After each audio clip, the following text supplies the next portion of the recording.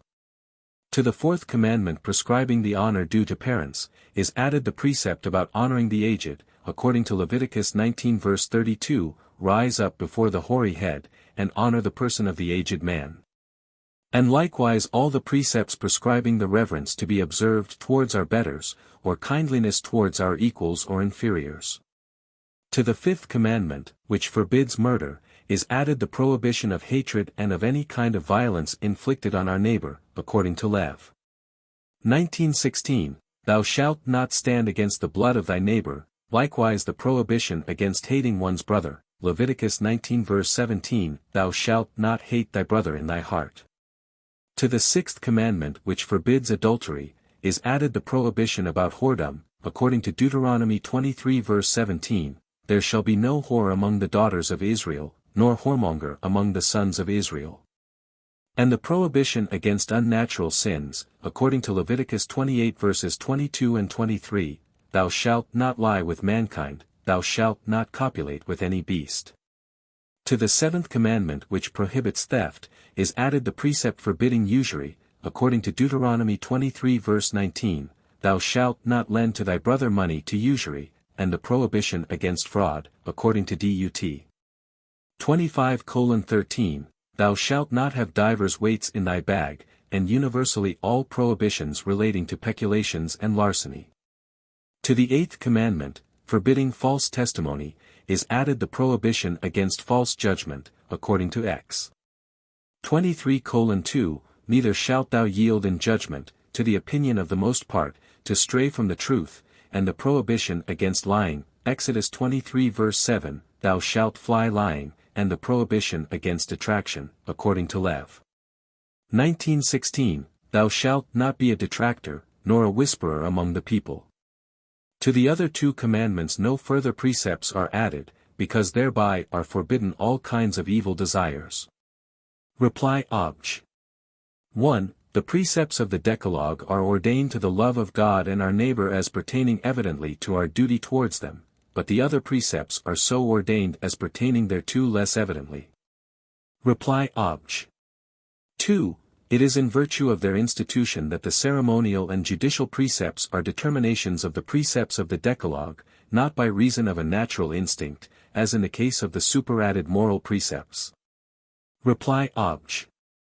3. The precepts of a law are ordained for the common good, as stated above, 90 Quetzales, a. 2. And since those virtues which direct our conduct towards others pertain directly to the common good, as also does the virtue of chastity, in so far as the generative act conduces to the common good of the species. Hence precepts bearing directly on these virtues are given,